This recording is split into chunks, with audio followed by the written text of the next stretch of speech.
Hello and welcome back to another episode. Today I want to share with you our engagement story. You see, this story has popped back into my mind because of late, over the past few days, I have been seeking a fix for Mrs. Soup's engagement ring. This ring has broken 3 times now, and hopefully this final third fix will be a final fix. I'm certainly confident that we've found the solution. But the reason that this ring has broken 3 times lies partly in how I got it and how indeed I gave it to my lovely wife. You see, just over 10 years ago, I was living and working in York. She was living and working here in the northeast, in Newcastle and Wallsend. And we were involved in a sort of medium to long distance relationship. We had met just after I graduated from university in Durham, and I spent a year working in a call centre that was hell on earth. and a colleague of mine was a friend of hers while she was doing an MA at the same university. So this colleague was insistent, was determined that we were destined for each other. But because we were destined for each other, we were both very, very reluctant to meet up. It was a case of no, I'm not interested, because we were slightly grumpy and slightly, I don't know, fed up with the whole relationship thing, really. Hence, we were perfect for each other. Anyway, long story short, we eventually met up on the most bizarre of blind dates. The whole office actually turned up because it was an office night out. It was kind of the end of a contract in the call centre, and from contract to contract, we didn't know if we would all be hired on or if there would be enough work for everyone to be in the next round of work. There usually was, but there was always a risk. So at the end of a contract, we'd all go out for a nice meal. So we went to an Italian place, and then Courtney was her name. Courtney insisted that we would go to the pub and meet up with the future Mrs. Soup. Now, it wasn't just me, Courtney, and her. Rather, it was all of, in particular, the women, the girls from the office, all came to see this woman, to see if she was good enough for me, because they'd all, they kind of slightly, I don't know, well, they were nosy, they were slightly mothery, they were slightly sort of protective of their little group, and they wanted to see this woman who Courtney was pairing me up with. So it was awkward as F. And to be fair, I was so awkward I didn't actually really talk to the future Mrs. Soup that night. I was sort of I remember a little bit of banter about rugby, maybe, because she's from Northern Ireland, I'm from Wales. There was a bit of chat about the Six Nations. But really what happened, or what had to happen, was the next day we met up for lunch, because there was something there, and we exchanged phone numbers, and we met up for lunch. Then, soon after that, after sort of confirming that actually we could live with each other, as it were, I was moving to York. I had a possible job as an archaeologist / Viking at the Jorvik Centre, and she was still doing her MA. So she actually helped me. I think this was within 3 weeks of meeting. She actually helped me move, because she could drive at that point and I couldn't. So we hired a van, which had a decommissioned light on top of it. I remember being very excited by the idea of a siren on the van, but we couldn't. There was no button to make it work. It was a dark blue van with an orange light on top. Anyway, she drove it all the way from Newcastle to York and helped me move in and get settled down. And so we continued our relationship. It was a medium to long distance relationship, about an hour away on the train. We'd meet up most weekends, or certainly every fortnight. I'd travel to her or she'd travel to me, and things were going quite well. It was clear that Courtney had been right. We were very, very good for each other. But there was 1 or 2 moments where questions were raised, and one of those questions was around the notion of getting married. At the time, I really wasn't particularly interested in getting married, particularly in a church, necessarily. Whereas for her, it was very important that her future partner or husband joined her in marriage in a church setting. And it was such a big issue for her, and I didn't quite understand this, I think, at the time, that she decided to break up with me one day. And it was a phone call. It was a really difficult phone call, actually, because I had just bought us a pair of salt shakers, these salt shakers that sort of hug salt and pepper, black and white hugging. And I thought this is going to be a lovely gift for her. And then she calls me and says, sorry, we have to break up because, you're an archaeologist, you're working in York, things are going well for you, I'm a social worker, I'm here in the Northeast, and. She'd come up with all these reasons why it wouldn't work. And in some ways, that's very similar to me. I tend to sort of catastrophize and think, oh, things won't work, so therefore I might as well just consider stopping now, whatever the activity is. Thankfully, though, I tend not to listen to that instinct anymore. But she definitely was. And for a couple of days, we were broke up. And I was heartbroken. I was really, really, truly gutted. But it was actually her mum that brought her round to rethinking, to getting her head on straight, as it were. And what she pointed out, her mum, was that we were so good together, that we made each other happy, that we made each other better people. And no matter what the specifics in terms of how and when we got married, if we got married, what was more important was the change that her mum had seen in her since she had started seeing me. And so we got back together. It was a really teary, heartfelt phone call. I think we'd exchanged a couple of emails in between, and suddenly we realised, no, we're strapped in for the long term here.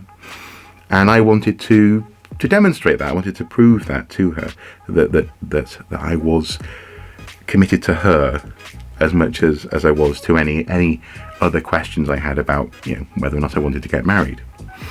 So I decided to bite the bullet and get an engagement ring. Now, we had been, for months actually at this point, joking about getting engaged. We've been looking in jewelers' windows and sort of fantasizing about wedding rings and engagement rings. And she always loved the emeralds and diamond type rings with yellow gold, that kind of thing. So I knew the sort of ring that she was interested in. And clearly, looking back, that was the context that led to her asking, is this going anywhere? Because of that question about getting married. Anyway, I knew the sort of ring that she wanted, but I couldn't afford it. Not on an archaeologist's wages. So I went to, in many ways, an archaeologist's bane in York, and that is one of the antique shops on Stonegate, where they often have unprovenanced antiques and antiquities. So I felt a little bit dirty going in there because it's a little bit dodgy from an archaeological perspective. But they had this batch of rings that had just been bought in and hadn't yet been sorted. So there was an opportunity to get a ring for slightly less than it might be post-appraisal, as it were. And so I saw this little guy, and it just spoke to me. It was a simple ring, but in many ways, actually, it's got a simple elegance to it. There was what they called a green stone. We have since confirmed it is actually an emerald in there, and a little cluster of small diamonds. And I think from memory, it was maybe £60 or something. I can't quite remember because I deliberately didn't tell her how much I'd spent because I was slightly embarrassed at how little it had cost. But in hindsight, none of that mattered. What mattered was the fact that she loved the ring. Anyway, I hopped on the train, having just spent money on the ring. I also spent money on a train ticket, on the day of travel, which is not cheap, and went to Newcastle and said, "Shall we meet up after work?" It was like Friday night, I think. After work, shall we meet up? I'll see you in town. I'll be next to Graves Monument, which is in the heart of Newcastle. It's where everyone meets really when they're going to meet in town.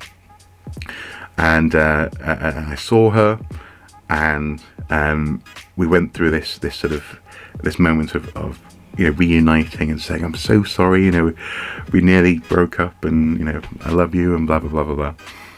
And then again, we sort of jokingly were looking at a jeweller's just on the corner of Grace Monument there, And she was like, do you know what? I really do like these sorts of rings. She goes, if we ever do get engaged, and she was like, there's no pressure now, but if we ever do get engaged, this is the sort of thing I'd like. I was like, okay, fair enough. That's interesting. And I sort of, what about this one? I said, what about this one? And she was just completely mind blown. She was she started slightly crying. She didn't think she would cry when someone asked her the big question, but she did slightly weep a little bit. And I didn't get on my knee, to be fair. It just wasn't the right time or place, and I don't think she would have appreciated me drawing attention to us. But she was amazed, and she said yes. She said yes there and then, and tried to put it on, and it didn't quite fit. And now we come to the fix. You see, we spent the weekend together in Wallsend, and we went to the jewellers in Wallsend to get it resized. And what that meant was stretching the ring out.